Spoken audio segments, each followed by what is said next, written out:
सिर्फ बेटियां ही घर का काम क्यों सीखें, बेटे क्यों नहीं?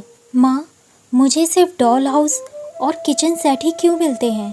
मुझे भी कार चाहिए, सलोनी ने कहा। कोई बात नहीं बेटा, तुम्हारे लिए भी ले आऊँगी मैं, अपनी 8 साल की बेटी को समझाते हुए माँ बोली। और दूसरी तरफ मेरा बेटा हर्ष चीखते हुए बोलता है कि अरे माँ, देखो कितने सुंदर और कितने अच्छे अच्छे गन और कार मिले हैं मुझे। आज मेरे दोनों जुड़वा बच्चों का जन्मदिन है। मेरी बेटी सलोनी और बेटा हर्ष दोनों 8 साल के हो गए हैं और इनके जन्मदिन की पार्टी के बाद बच्चे अपने अपने मिले हुए खिलौने खोल खोल कर खुश हो रहे हैं। वैसे तो इनके पास खिलौनों की कोई कमी नहीं है, पर बच्चे तो बच्चे होते हैं। तभी तू क्या करेगी कार और गन लेके? तू खेलना अपनी गुड़िया से। बेटा, लड़कियां गुड़िया से खेलती हैं, सलोनी की दादी ने सलोनी को चुप कराते हुए कहा। अच्छा, तू वो सब छोड़, ये देख कितना अच्छा किचन सेट है ना। आजा आजा, अपने दादाजी को चाय बनाकर तो पिला, सलोनी को गोद में उठाते हुए उसके दादाजी ने कहा। नहीं चाहिए मुझे कुछ भी, रोते हुए सलोनी अपने रूम में चली गई। वैसे तो मेरा ससुराल पढ़ा लिखा परिवार है, लेकिन मेरे सास ससुर थोड़े पुराने विचार के हैं। अक्सर वो मेरी बड़ी बेटी सौम्या और सलोनी से छोटे मोटे घर के काम कराते रहते हैं, पर कभी भी हर्ष से एक गिलास पानी भी नहीं मांगते। इसमें उनकी भी कोई गलती नहीं थी, ये हमारे पूरे समाज की ही सोच है जो ये भी निभाते आ रहे थे। बेटा है तो उसको कार, गन, बैट बॉल पकड़ा दो, और अगर बेटी है तो उसे kitchen set, T set, doll house उसी से खेलें, उन्हें नहलाएं, पकाएं, खिलाएं, सुलाएं और बस घर घर खेलें। हम बचपन से ही बच्चों के दिमाग में डालते आ रहे हैं कि उनका काम क्या है और दूसरे का क्या है। क्यों?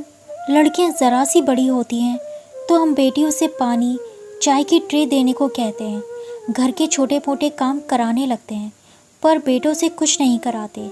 लेकिन मैंने सोच लिया है कि मैं अपने बेटे को ऐसे नहीं पालूंगी, उसे भी सिखाऊंगी, समझाऊंगी घर के काम। बेटियों का क्या है, उनकी तो दादी ही घर के काम सिखा देंगी। घर के काम सीखने में कोई बुराई नहीं है, ये काम तो सबको आना ही चाहिए। बहुत ज़रूरी होता है ये सब सीखना, चाहे बेटा हो या बेटी। घर के काम और किचन के काम सीखने से हमारे बच्चे आगे चलकर आत्मनिर्भर बन पाएंगे, अपने खुद के काम अच्छे सलीके से कर पाएंगे।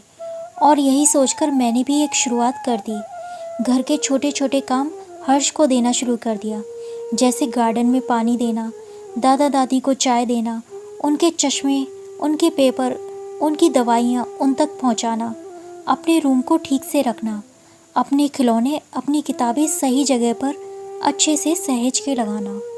हर्ष शुरू में तो मना कर देता, पर मेरे समझाने पे धीरे धीरे करने लगा था।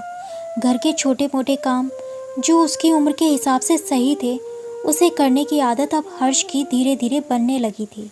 इस बीच मुझे सासू माँ के ताने भी बहुत सुनने पड़े, जैसे कि सारा काम तो तूने सिखा ही दिया है, तो अब फ्रॉक भी पहना दे हर्ष को। मैं सब चुपचाप सुन के नज़रअंदाज कर देती उनकी सभी बातों को।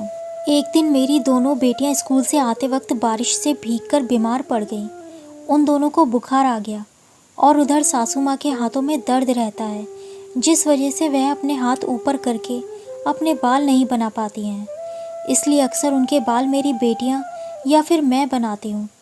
बेटियों के बीमार होने से वो बेचारी खुद ही दर्द सहकर बाल बना रही थी, पर जब उनसे नहीं हो पाया तब उन्होंने मुझे आवाज़ दी।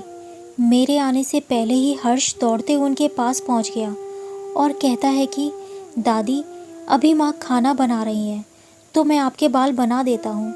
हर्ष की बातें सुनकर मेरी आंखें भर भर आती हैं कि मेरा बेटा अब इतना बड़ा हो गया है कि लोगों की तकलीफ़ समझने लगा है।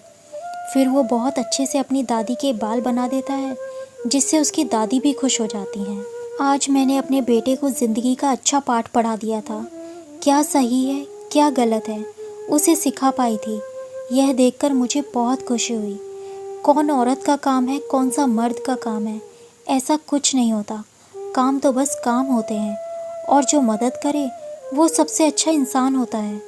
और कल जब मेरी बहू आएगी और हर्ष उसके कामों में मदद करेगा, तो ज़रूर मेरे बहू के दिल में मेरे लिए इज़्ज़त और प्यार निकलेगा, और शायद वो भी अपने बेटे को यही शिक्षा दे पाएगी और इसी तरह समाज की भी सोच में कुछ बदलाव आ जाए शायद। दोस्तों, कहानी पसंद आई हो तो प्लीज़ चैनल को सब्सक्राइब कीजिए। धन्यवाद।